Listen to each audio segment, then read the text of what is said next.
momento. Ok, vamos a iniciar la clase, amados. Estamos justamente en la clase que vamos a desarrollar ahora, es la clase número 15. Y está basado en el capítulo 4 de Juan, en el versículo del 1 hasta el 26. El tema es el agua viva, Jesús y la samaritana. Ponga mucha atención a esto. Vamos a tener también un poquito de historia judía, ¿verdad?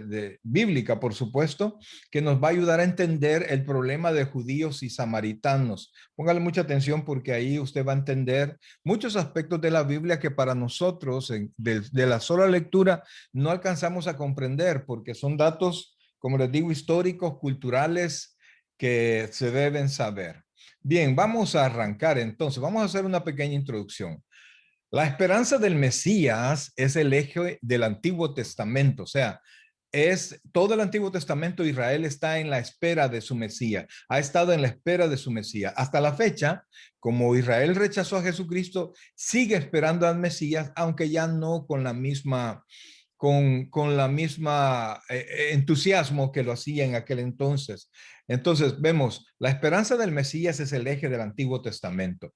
Desde Génesis 3:15 hasta Malaquías 3:1, las escrituras hebreas proclaman repetidamente que el Salvador viene. Así, al tiempo del nacimiento de Jesús, la esperanza por la venida del Mesías era muy alta, es decir, que todos desde el Antiguo Testamento ven hacia el futuro la venida del Mesías. Nosotros ahora como iglesia, nosotros vemos al pasado, ¿verdad? Al pasado, ¿por qué? Porque para nosotros el Mesías ya vino, nuestro Señor Jesucristo. Es decir, que los santos del Antiguo Testamento se salvaban viendo hacia el futuro, hacia la venida del Mesías, y nosotros nos salvamos viendo hacia el pasado, que Él ya vino, del momento de nuestra salvación, y hacia el futuro, nuestro tiempo en el cielo. Entonces el pueblo de Israel en la venida del Señor estaba en la expectativa de que viniera el Mesías.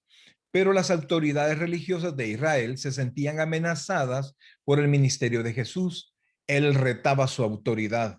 Y eso es un problema. Él retaba su autoridad y confrontaba su hipocresía.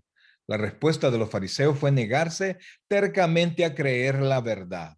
Contradecían abiertamente sus enseñanzas y desdeñaban a todo el que lo siguiera, es decir, lo veían de menos. Cuando oían que las multitudes se preguntaban sobre Jesús, ¿será este aquel hijo de David? Es decir, el Mesías.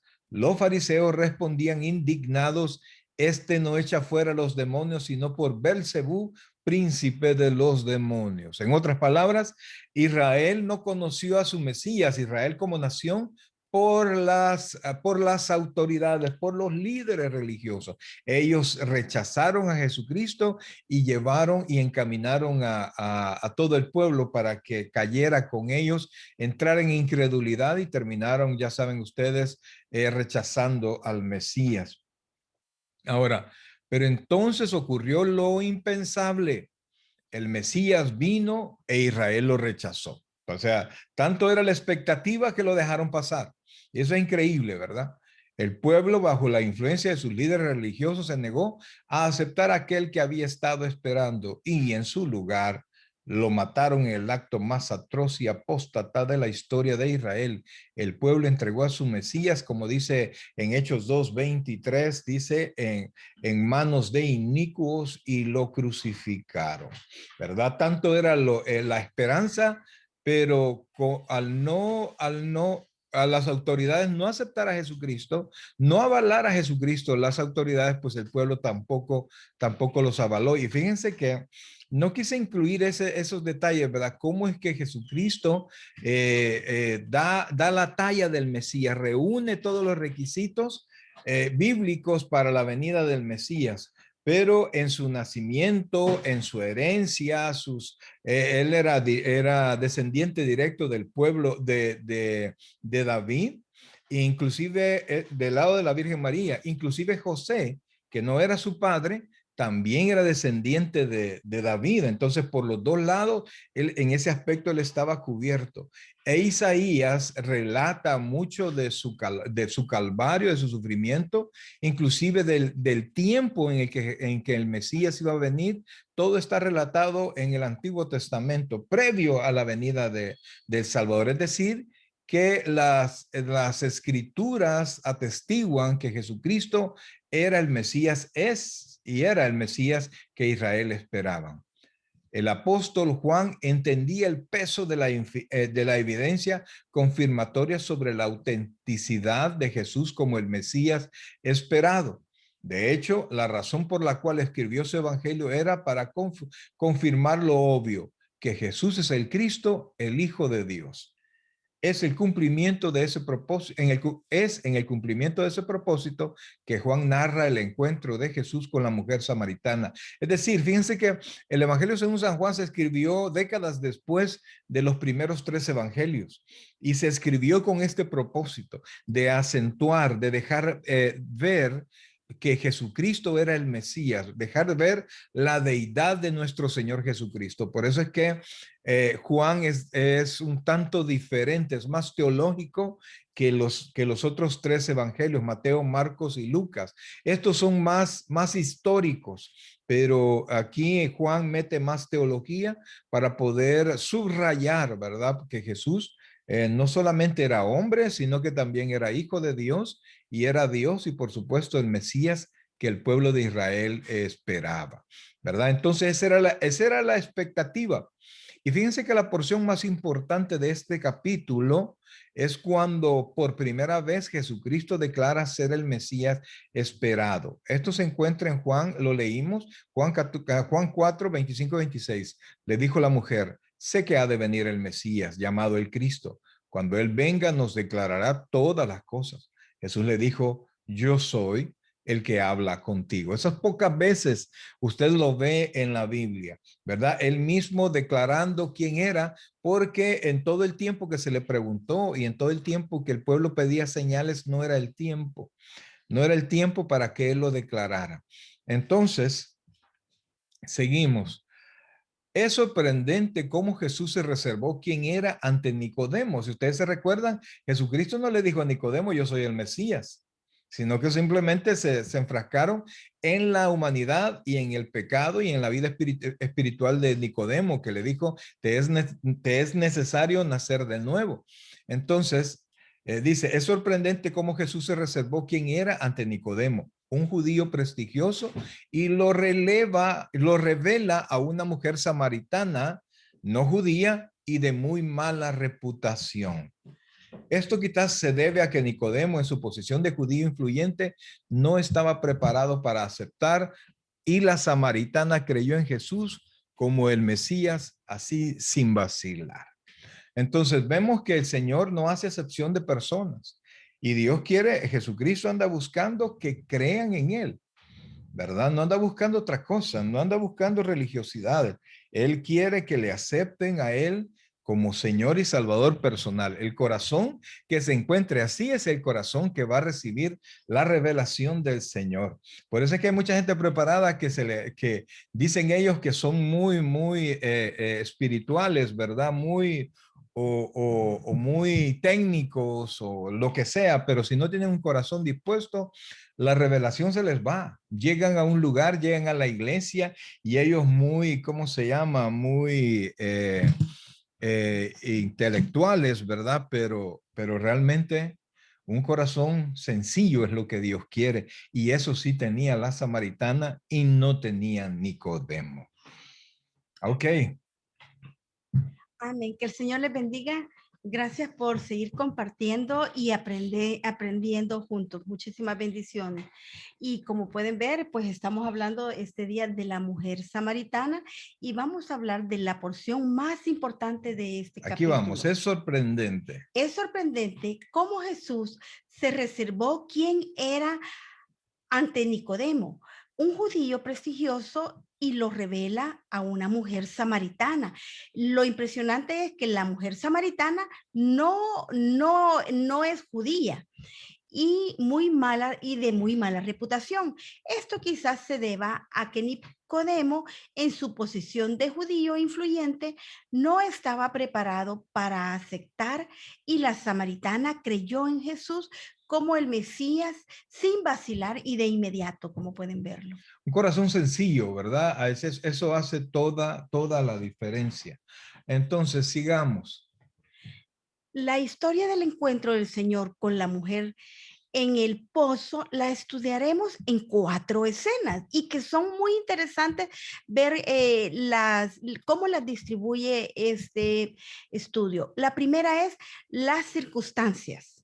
La segunda, el contacto. La tercera, la convicción. Y la cuarta, el Cristo. Ok, vamos a la primera, las circunstancias. Y para eso estamos en Juan capítulo 4, versículos del 1 al 6. Amén. Y cuando pues el Señor entendió que los fariseos habían oído decir, Jesús hace y bautiza más discípulos que Juan, aunque Jesús no bautizaba sino sus discípulos, salió de Judea y se fue otra vez a Galilea. Y le era necesario pasar por Samaria. Vino pues a una ciudad de Samaria llamada Sicar, junto a la heredad de Jacob.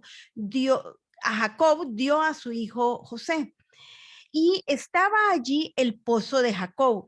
Entonces Jesús, cansado del camino, se sentó así junto al pozo.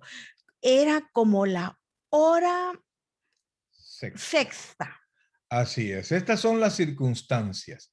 Y dice, oiga esto, si ustedes se recuerdan, había los discípulos de Juan el Bautista estaban admirados y así un poquito molestos porque el ministerio de Jesucristo crecía y el ministerio de Juan el Bautista menguaba, decrecía. Entonces, ellos había alboroto por eso, ¿verdad? Y toda la gente prefería a Jesucristo, así estaba hecha la cosa, prefería a Jesucristo, bautizarse con Jesucristo que bautizarse con Juan.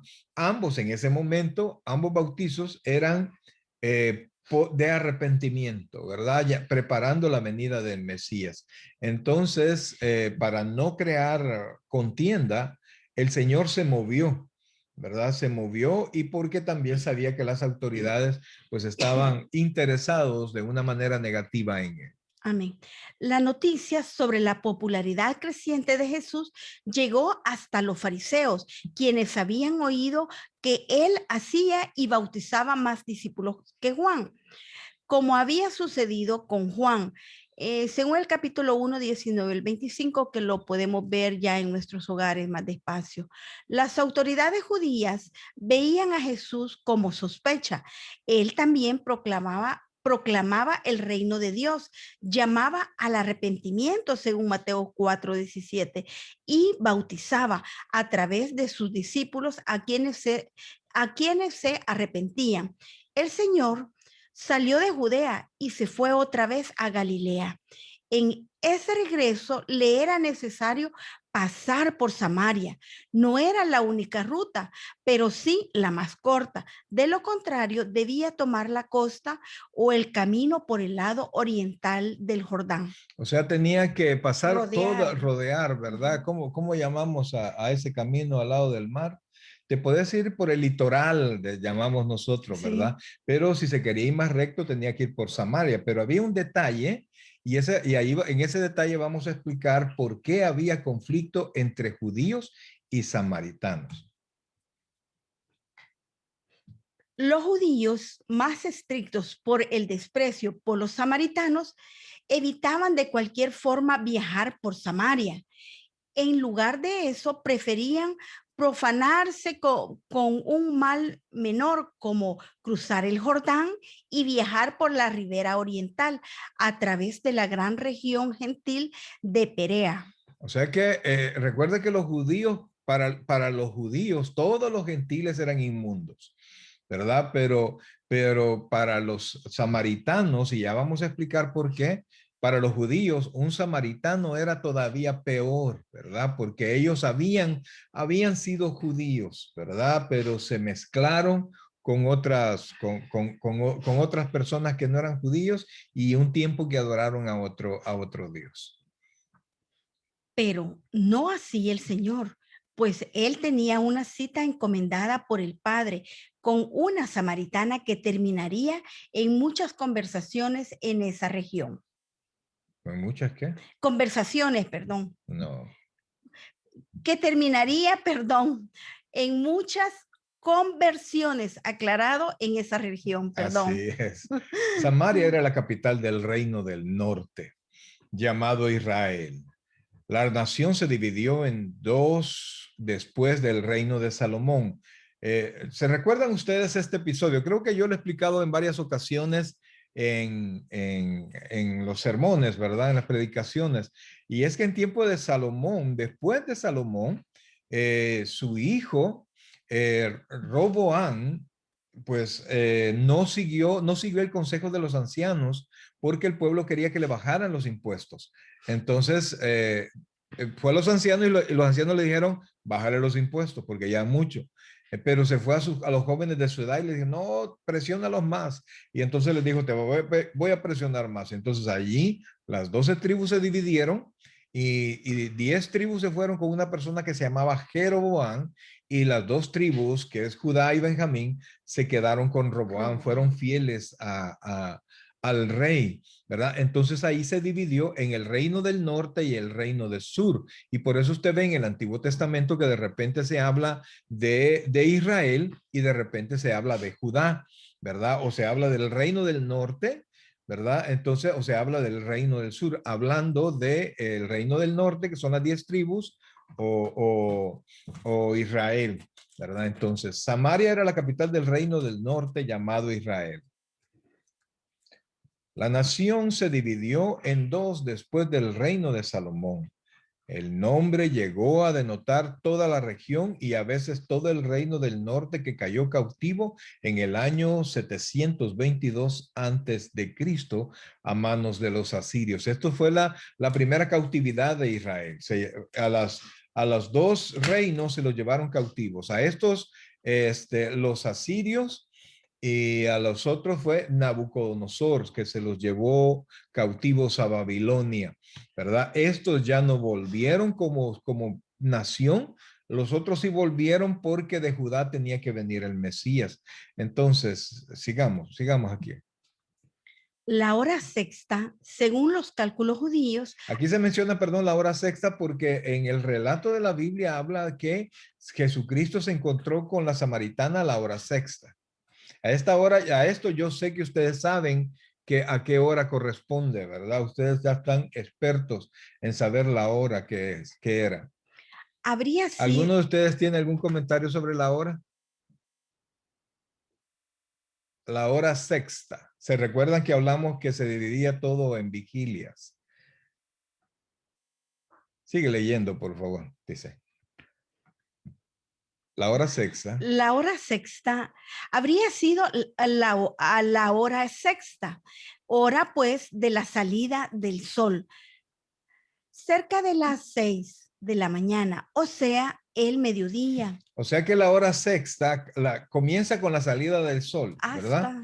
Hasta, Las 6 de la mañana la salida del sol. Y a partir de allí usted cuenta 6 horas. Cuando dicen la hora sexta, si a las 6 de la mañana comienza a contar usted 6 horas, entonces son las 12 de la mañana, ¿se comprende? Porque perdón, a la hora sexta es la hora cero, diga, la hora, perdón, a las 6 de la mañana era la hora cero, ¿verdad? Y entonces cuando dice la hora sexta, usted tiene que sumar 6 horas. o sea, el mediodía. Jesús, cansado del camino, se sentó así junto al pozo. Jesús, como verbo divino encarnado, no tenía pecado, pero aún así estaba sujeto a limitaciones físicas por la humanidad completa. Recuerden que Jesús, para poder llevar nuestros pecados, se hizo hombre. Correcto, y ahí vemos nosotros que sí se cansaba, caminó los expertos calculan que él caminó en promedio diariamente 20 kilómetros, diariamente 20 diarios. kilómetros, buscando las almas y predicando y haciendo milagros. El escenario estaba montado. Jesús estaba en el lugar preciso, en el tiempo preciso para un encuentro según la voluntad de Dios. En realidad, estaba cumpliendo una cita que había preparado desde antes de la fundación del mundo. No es que allí comienza la obra de nuestro Señor Jesucristo, sino como dice, estaba desde antes de la fundación del mundo. Recuerden que en Génesis nos dice que en el principio era Dios y el verbo era con Dios. Así es, o sea, ya estaba todo listo y todo lo que nos pasa, inclusive allá en Efesios 2:10, dice que Dios preparó las obras, Dios las preparó de antemano para que anduviésemos en ellas. Así es que el cristiano debería ser una persona listo para actuar según Dios le vaya poniendo enfrente y aceptando las situaciones que van pasando. Amén. 1. El contacto. Juan 4, del 7 al 15, lo leeremos a continuación, ¿verdad? No, pero búsquelo, O por favor. lo buscamos ahora. Sí, ese día, mientras Jesús estaba sentado junto al pozo, cansado y con sed por su viaje, vino una mujer de Samaria a sacar agua. Las mujeres solían hacer esta labor en la frescura de la noche, pero esta mujer vino en pleno día, tal vez porque deseaba evitar la vergüenza pública, porque era una mujer tenida de menos por su reputación. Entonces vamos a leer del 7 al 15. Amén.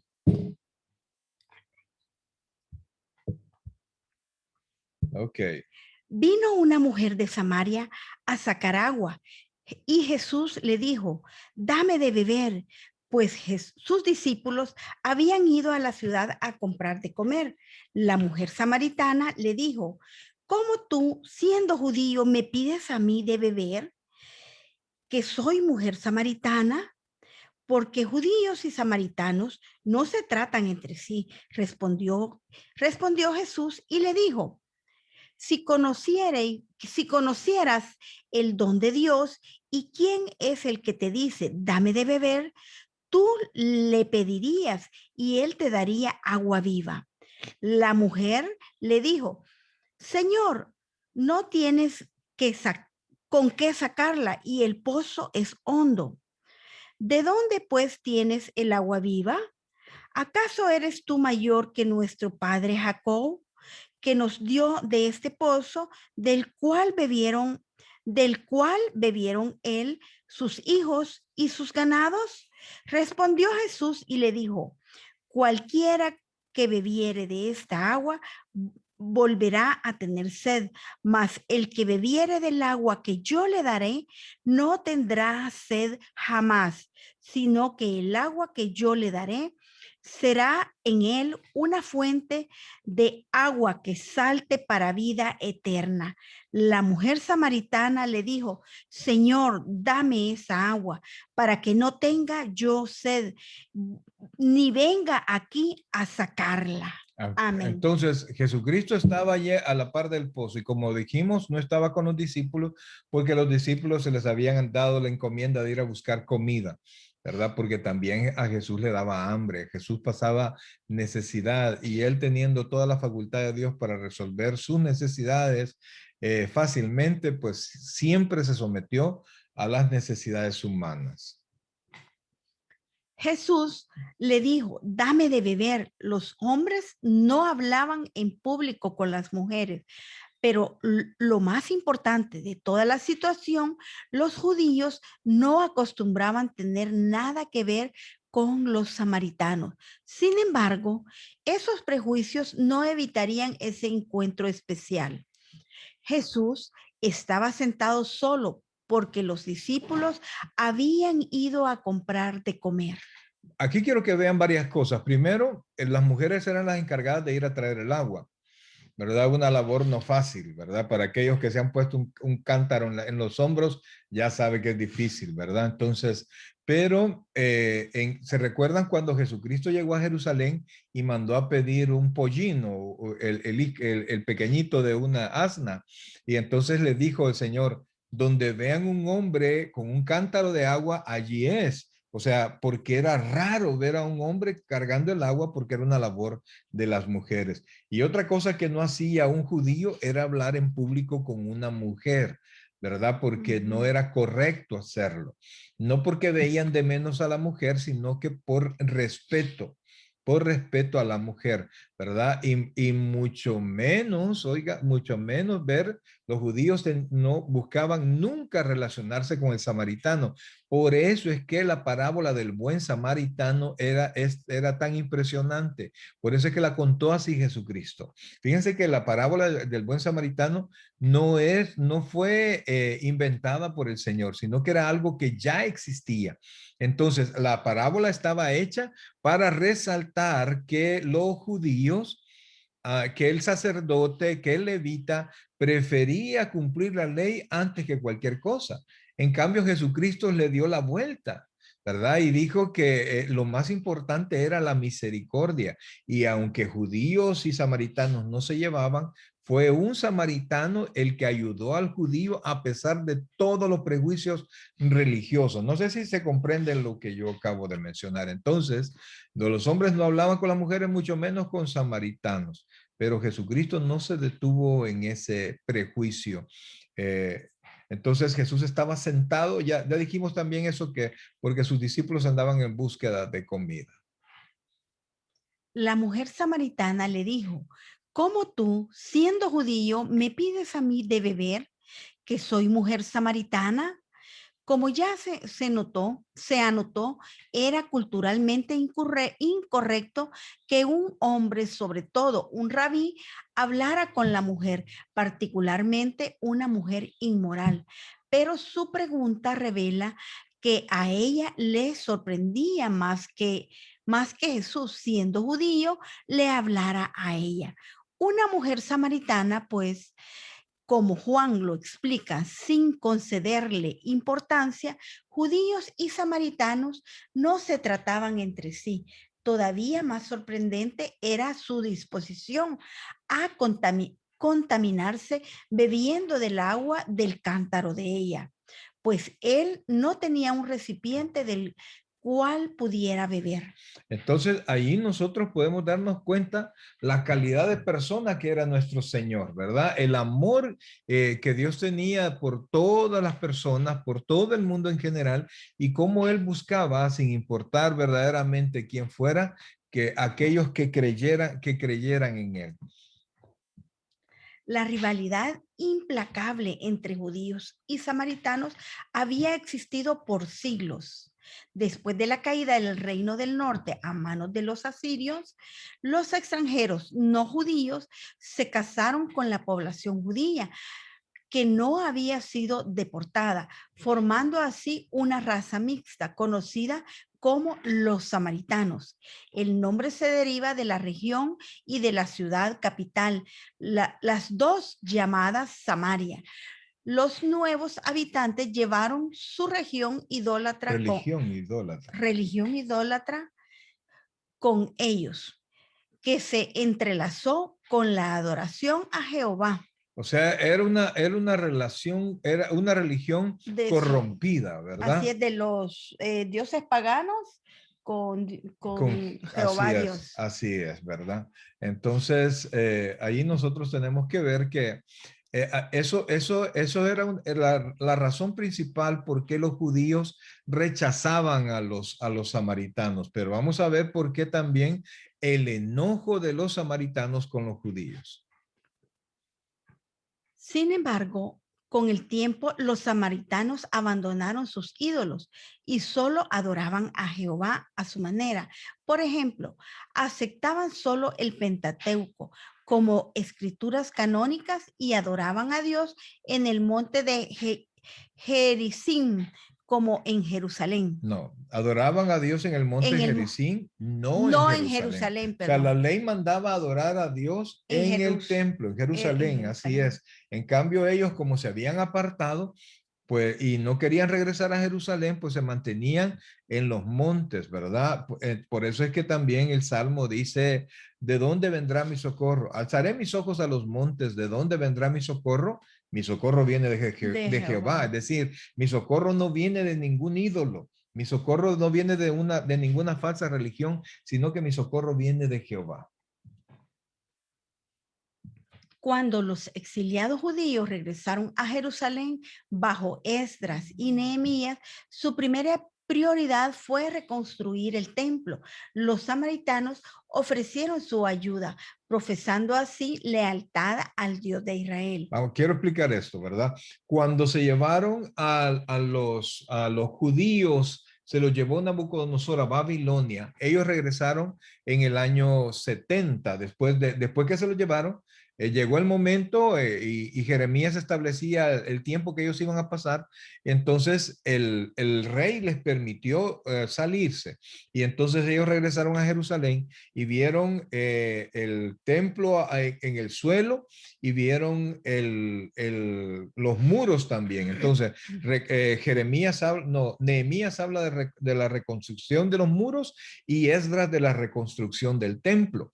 Entonces, cuando ellos comenzaron la reconstrucción, los samaritanos, ¿verdad? Que habían vuelto a su adoración solo a Jehová, se acercaron para colaborar con el pueblo judío para la reconstrucción del templo. Sin embargo, los judíos lo rechazaron porque los consideraron inmundos. Y entonces ahí hubo un choque, ya no solo el rechazo de Israel, sino que los samaritanos se sintieron ofendidos y entonces ahí realmente surgió la pugna entre los judíos y los samaritanos. Cuando los exiliados judíos regresaron a Jerusalén bajo Esdras y Nehemías, ¿se acuerda? Esdras el templo, Nehemías los muros. Su primera prioridad fue reconstruir el templo. Los samaritanos ofrecieron su ayuda, profesando así lealtad al Dios de Israel. El rechazo franco de los judíos airó a los samaritanos, quienes luego se convirtieron en sus enemigos implacables. Y eso fue hasta aún en los tiempos del Señor. 7. No, rechazados. Es parte del versículo. Rechazados en su intento de adorar en Jerusalén, los samaritanos construyeron su propio templo en el monte Gerizim. Los judíos después destruyeron ese templo durante el periodo intertestamentario, empeorando aún más las relaciones entre los dos grupos, aclarando que esto fue 400 años antes de Cristo. Correcto, entonces los samaritanos construyeron su propio templo, pero los judíos fueron y destruyeron su templo, o sea, pusieron todavía la relación peor, ¿verdad? En respuesta a la interrogante de la mujer, Jesús dijo: si conocieras el don de Dios y quién es el que te dice, dame de beber, tú le pedirías y él te daría agua viva. Cuando la conversación empezó, él era quien tenía sed y ella quien tenía el agua. Ahora él hablaba como si tuviera el agua y ella tuviera sed. Que en verdad así es, ¿verdad? El agua viva que él le ofrecía era la salvación en toda su plenitud, inclusive el perdón de pecados y la capacidad de desear y vivir una vida obediente y glorificar a Dios. Eso es lo que todos deberíamos de anhelar, el tener ya esa salvación y estar seguros, la plenitud en el Espíritu Santo y el perdón de pecados que lo recibimos en el momento que nosotros nos arrepentimos por nuestros pecados ante nuestro Señor y la capacidad de desear y vivir una vida obediente, Correcto, es que glorificando a cuando Dios. nosotros recibimos al Señor, ¿verdad? El Espíritu Santo viene a nosotros y se supone que eso es en una lógica, llamemos así, una lógica bíblica, es que usted cuando ha nacido de nuevo, tiene la capacidad de desear y vivir una vida obediente que glorifique a Dios. O sea, primero nace el deseo, pues, y con el deseo usted choca con todos los deseos carnales. Entonces, a la medida que usted, perdón, que usted bendiga más su vida espiritual, así usted va a poder ser una persona obediente y su obediencia va a glorificar a Dios. Amén, porque si recuerden, nosotros creemos que al momento del perdón de pecados, de nuestro arrepentimiento, recibimos salvación. Y ahí mismo somos sellados con el Espíritu Santo. Y el Espíritu Santo va a obrar en plenitud, de acuerdo como nosotros vamos dándole espacio en desear y vivir una vida obediente. El Antiguo Testamento usa la metáfora de agua viva para describir la limpieza espiritual y la nueva vida que viene con la salvación a través del poder transformador del Espíritu Santo. Los israelitas desobedientes dejaron al Señor fuente de agua viva y cavaron para sí cisternas rotas que no retienen agua. O sea, la metáfora viene siendo utilizada desde el Antiguo Testamento. O sea, la salvación realmente no es agua. Esa es una metáfora, ¿verdad? Entonces la utiliza para que nosotros podamos entender, así como el agua calma la sed, ¿verdad? Y restablece nuestro cuerpo, así el Espíritu Santo y la vida eterna restablece nuestra vida espiritual. Amén. La pregunta de la mujer La pregunta de la mujer espera una respuesta negativa, que ¿de dónde pues tiene el agua viva? ¿Acaso eres tú mayor que nuestro padre Jacob, que nos dio de este pozo del cual bebieron él y sus hijos y sus ganados? Es decir, aquí le estaba diciendo, ¿verdad? ¿Acaso tú eres mayor que Jacob? Entonces la mujer que esperaba que le dijera, no, Que no, no. no, yo no soy mayor que el padre Jacob. Pero sin embargo, ella no entendía frente a quién estaba, ¿verdad? Entonces, Eh, sí, perdón. realmente ella se llevó una sorpresa espiritual cual nunca ella hubiese pensado. Y fíjense que Nicodemo se enfrentó, recibió las palabras de Jesucristo y se fue con la duda. Después, con el tiempo, aparece que Nicodemo sí se convirtió, pero en ese momento Nicodemo le pesó más la presión de la sociedad que la presión de su vida espiritual. Pero aquí la mujer, vamos a darnos cuenta que dejó todo a un lado y no le importó, quizás porque ella sentía que no tenía mucho que perder y todo que ganar. Así es, y este es como un ejemplo que todos cuando llegamos a al Señor, al principio somos como leeré a continuación, escépticos, ¿verdad? La palabra, pero luego el Señor, el Espíritu Santo va trabajando en nuestra vida y Una pues persona, una actitud escéptica es esto. Será. sí, siempre Esa es tenemos ahí una una actitud expectativa escéptica. de No, si es no verdad. termino de creer, ¿verdad? No, yo tengo mis dudas. Esa era escéptica la capacidad del extraño para proporcionar el agua viva que él le ofrecía. Aún el venerado patriarca Jacob no pudo proporcionar agua sin hacer el esfuerzo de cavar un pozo. Y ciertamente en la mente de ella, este viajero judío no era mayor que Jacob, que es lo que explicó hace un momento el pastor. Con paciencia respondió Jesús y le dijo, cualquiera que bebiere de esta agua volverá a tener sed, mas el que bebiere del agua que yo le daré no tendrá sed jamás, sino que el agua que yo le daré será en él una fuente de agua que salte para vida eterna. A Jacob le reconocían correctamente un lugar de honor tanto los judíos como los samaritanos. Con todo, como lo señaló Jesús, cualquiera que bebiere del agua de su pozo volverá a tener sed. Y eso así fue, así ha sido y así será. Mientras tomemos del agua, del grifo, de la botella, de lo que sea, o busquemos una satisfacción terrenal, siempre vamos a tener sed, siempre vamos a tener agua, siempre vamos a querer más. Y es hasta que verdaderamente el agua viva llega a nuestra vida, la presencia del Señor y la salvación del Señor, es que nuestro corazón agitado comienza a calmarse y comienza a contemplar la salvación que solo el Señor puede dar. Amén. Nosotros como testimonio podemos decir, nosotros llevamos una vida religiosa antes de conocer a nuestro Señor Jesucristo y nosotros sentíamos que sí, que estábamos caminando en el camino de nuestro Señor Jesucristo. Inclusive él al momento de recibir al Señor, él creyó que yo no me iba a levantar porque yo siempre le decía que tenía a Jesús en mi corazón. Pero la diferencia es que no habíamos probado, pero siempre teníamos sed de la palabra y andábamos de un lugar a otro queriendo conocer más de la palabra de Dios, queriendo conocer más de Jesús.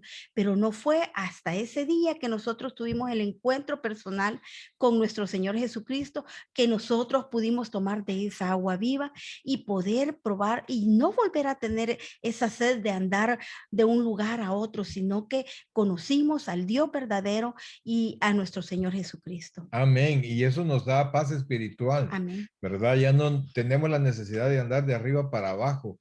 Tenemos certeza de la palabra De la palabra. y eso nos da paz, ¿verdad? Siempre tenemos Amén. problemas, un montón. Y Así es. discutimos también. Y tenemos necesidades súper, ¿verdad? Un montonazo. Pero en el corazón siempre hay paz. Pero Siempre ese hay sal paz. para dar sabor, Sí, dice. así es, así es. Una medida de la grandeza incomparable de Jesús es que quien bebiere del agua, de él le Que Él dará, le dará. perdón, que Jesús es que quien bebiere del agua que él le dará no tendrá sed jamás, sino que el agua que él le dará será en él una fuente de agua que salte para vida eterna. Podemos leer Isaías 12:3. Allí estaba el agua de vida espiritual. También tenemos el otro texto que es Juan 7:38 que tanto necesitaba su alma sediente y desesperada. También podemos tener como referencia el Salmo 143:6. ¿Leemos alguno de esos? El Salmo 143, 6. Realmente fíjense que a veces los cristianos se nos olvida esto, ¿verdad? Y quizás de tanto estar en la vida cristiana no perdemos de vista, ¿verdad? La satisfacción que da Jesucristo y Amén. la paz que da Jesucristo y nos acostumbramos a ver la grandeza, a ver lo que Dios hace y lo vemos ya como normal, que no vemos que es glorioso, pues lo que Dios hace en nuestra vida y la bendición y la paz que uno puede tener en Él y se nos olvida anunciarla, porque ya lo vemos tan normal que no creemos que es especial. Sí, porque algunas veces nos ven y dicen, ay, ¿por qué ellos tan tranquilos y todo?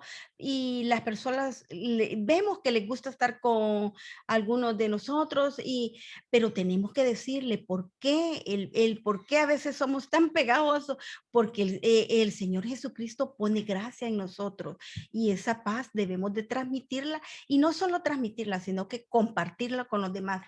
Quiero aclarar que nosotros siempre ponemos esas citas bíblicas como referencia para que cuando ustedes vuelvan a ver este estudio o cuando tengan la oportunidad, lean estos versículos para mayor aclaración del contexto. Y el Salmo 143:6 nos dice así, extendí mis manos a ti, mi alma a ti, como la tierra sedienta. O sea que está diciendo, extendí mis manos y las manos del salmista Ujú, representaban el alma del salmista, ¿verdad? Extendí ujú. mis manos a ti, extendí mi Mi alma como alma, la tierra como la sedienta, tierra ¿verdad?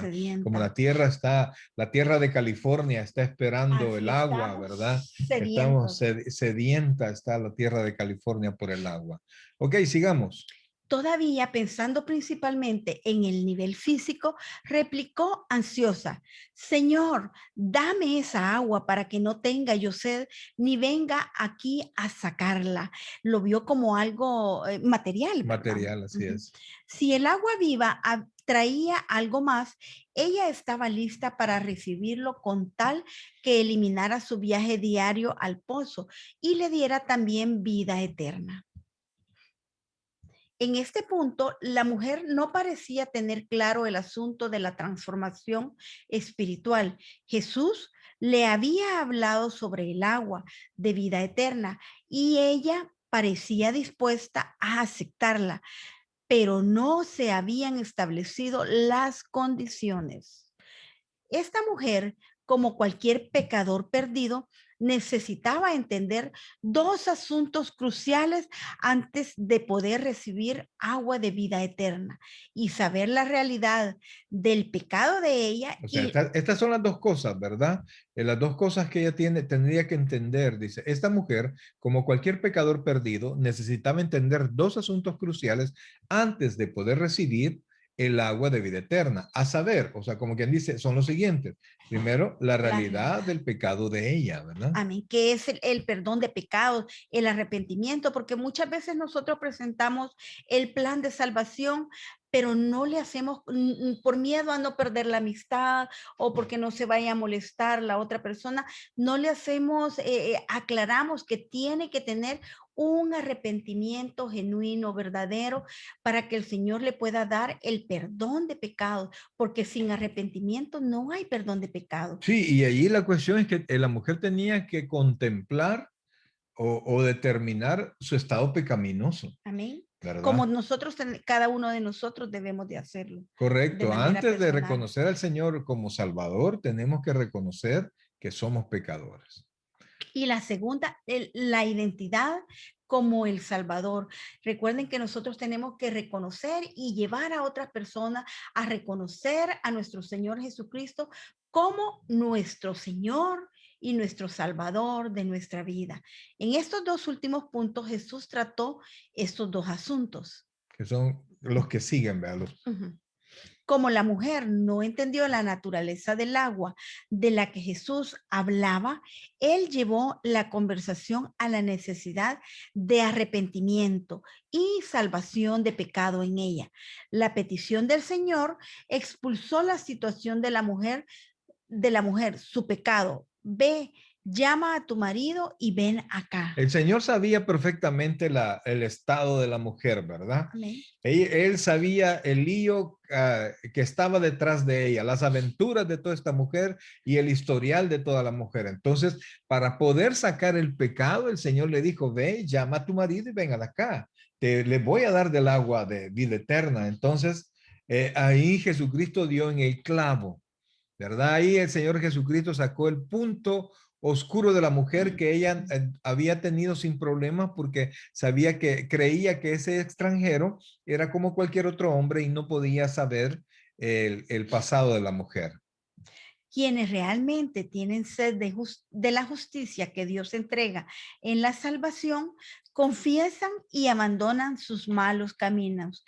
Ahora Isaías, vamos a leer Isaías 55, por favor.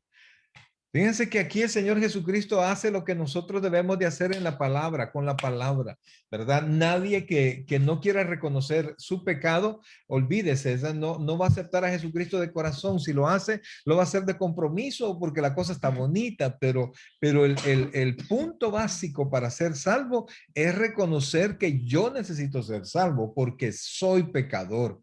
¿Verdad? Entonces, ahí el Señor Jesucristo definitivamente trajo a la luz eso. Dígame, hermana Kenia. En ese tiempo eran apedreadas las mujeres por ser adúlteras. Recuerde que sí, pero ellos eran samaritanos, no eran judíos, ¿verdad? Entonces, ellos no tenían todas las reglas que tenían los judíos.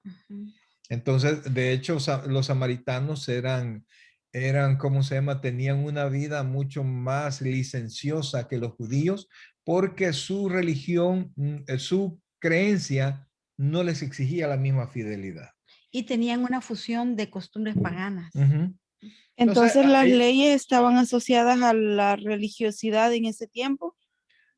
fíjese que Israel siempre ha sido un estado teocrático. Nosotros somos un gobierno democrático, ¿verdad? El poder está en el pueblo y de ellos vienen todos los gobernantes. Pero Israel tiene un estado y todavía teocrático. Por eso es que Israel no tiene presidente, tiene primer ministro, porque ellos entienden que el presidente, que el rey de ellos es Dios. Entonces, el pueblo judío se regía por la ley de Dios, pero los samaritanos decidieron qué ley tomaron, qué parte de la ley tomaron y qué parte no. por eso es que no estaba este castigo de las mujeres adúlteras que debían, y no solo la mujer, sino que el hombre también debía de ser apedreado. Esa Ujú. parte ellos no lo tomaban, no lo exigían en su vida. Ok, gracias. Ok. Y así es un montón de gente, ¿verdad? Que decide, esta parte de la Biblia me gusta, esta es también, y todo esto no. Así es. Isaías 55:6 nos dice, buscad a Jehová mientras puede ser hallado, llamadle en tanto que está cercano. Deje el impío su camino y el hombre inicuo sus pensamientos y vuélvase a Jehová, el cual tendrá de él misericordia, y al Dios nuestro, el cual será amplio para perdonar. Fíjense que el punto que vamos a tratar en este momentito, ¿verdad? Es que el Señor Jesucristo preparó el momento para que el pecado de la mujer saliera al aire, ¿verdad? Y la necesidad del perdón. Entonces, la Biblia no plantea una salvación sin arrepentimiento y sin dejar el pecado.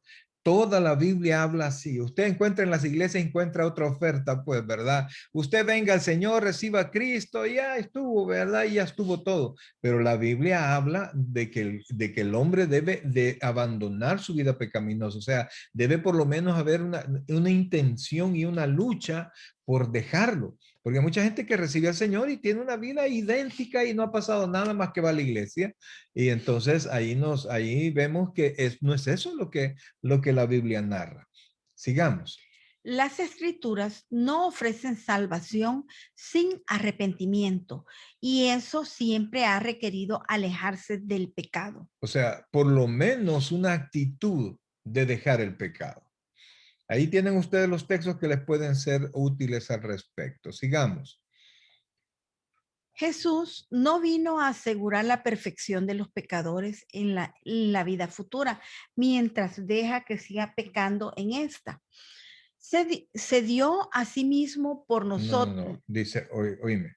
al contrario. Voy a leerlo. Ujú. Jesús no vino a asegurar la perfección de los pecadores en la vida futura mientras deja que sigan pecando en esta. O sea, alguien dice que es salvo, pero vive como que no lo fuera. Al contrario, oiga lo que dice en Tito 2:14, dice, se dio a sí mismo por nosotros para redimirnos de toda iniquidad y purificar para sí un pueblo propio, celoso de buenas obras.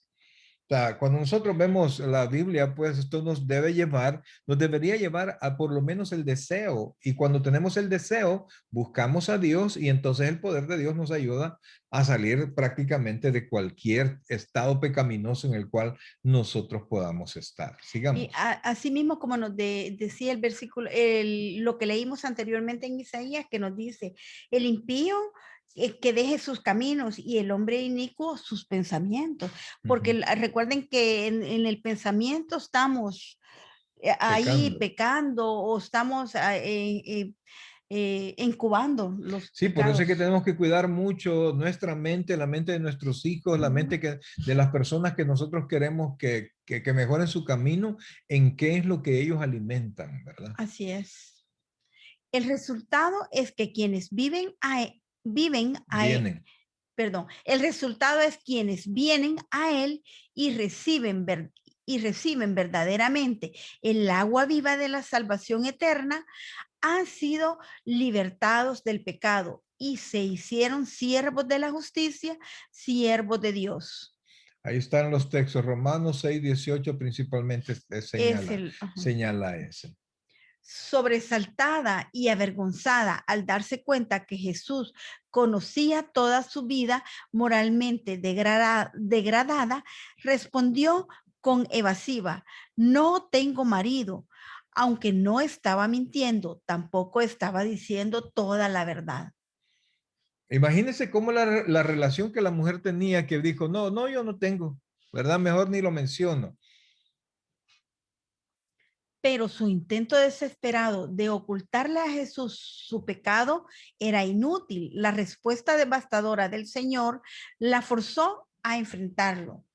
Y él le dijo, bien has dicho, no tengo marido, porque 5 maridos has tenido y el que ahora tienes no es tu marido. Esto has dicho con verdad. Qué tremendo, ¿verdad? Le sacó a la luz todos los intentos que había tenido esta mujer de formar un hogar y que había terminado con una relación adúltera, es decir, que el hombre que tenía como pareja era marido de otra mujer. Entonces, el estado de la mujer frente a la sociedad estaba bien bajo y a esta persona se reveló el Señor. Amén. Y esto es lo que sucede frecuentemente cuando escuchamos la palabra de Dios, que el pastor nos está hablando de ese verbo, de esa palabra de Dios, que es la palabra, es el mapa de nuestra vida. Y cuando nos confronta, nosotros decimos, ay, ya le contaron al pastor, ay, ya le contaron a la hermana, tuvo que haber sido el hermano o la hermana X, Sí. pero no es así. La palabra de Dios dice que es viva y eficaz y más cortante que una espada de doble filo. Entonces, nunca nos molestemos cuando a veces el mensaje venga y nos confronte, porque es el Espíritu Santo obrando por medio de la persona que está hablando, que está confrontando nuestra vida. Lo mismo le sucedió a la mujer samaritana. Era el verbo, ahí pues Jesús, imagínense qué impresionante. Nosotros nos habla la palabra de Dios por medio de cuando leemos o escuchamos, pero a ella le habló nuestro Señor Jesucristo y le confrontó con lo que le dijo. Le Bueno, sacó todos los trapos al sol, ¿verdad? sí, y de una manera muy, bueno, Específica. específica, Sí. sí, Ok, ¿verdad? Y sin sigamos entonces. agredirla. Mientras Jesús la felicitaba por su sinceridad, Cuando le dijo, bien has dicho, bien has ¿verdad? Bien dicho, le has dijo, dicho. "Has- Ajá. por su sinceridad hasta donde había llegado, también desenmascaraba su pecado. Debe observarse que al negarse a llamar marido al hombre con quien estaba viviendo, Jesús rechazó la noción de que el simple hecho de, Jesús rechazó la noción de que el simple hecho de vivir juntos constituye un matrimonio. Ese es un error bíblico, ¿verdad? Eso va contra la Biblia. Y aunque tengan una relación fiel, la Biblia llama eso adulterio, ¿verdad? O fornicación, dependiendo el caso. La Biblia ve al matrimonio como un pacto público, formal y legal entre un hombre y una mujer. ¿Verdad? Sí, si tienen alguna duda, ahí está Mateo capítulo 19, versículos 5 y 6. Parece que no es el tema, pero sí es el tema porque ese era el pecado de la mujer, ¿verdad? Amén. La mujer, sacudida con el conocimiento preciso que tenía Jesús de su vida pecaminosa, le dijo, Señor, me parece que tú eres profeta. Al llamarlo profeta, afirmaba que su conocimiento de su vida era preciso. No siguió ella intentando ocultar su pecado. En lugar de eso, esta aclaración constituía una confesión por medio de la cual le daba la espalda a la espera de recibir el agua de vida eterna. Es decir, que la mujer ha de haber pensado, ya no tengo Ya derecho al no agua de tengo. vida eterna. Pero Jesús, su salvación es por gracia, ¿verdad? Amén. Ahora, quizás nos vamos a quedar hasta aquí, ¿verdad? Ya son las 9:10 y vamos a ver, este es el punto crítico, ¿verdad? De toda la enseñanza. Así es que vamos a llegar acá con la clase, preguntas hasta el momento. Y si no, vamos a seguir el próximo jueves. Así es que vamos a darle un stop a la grabación.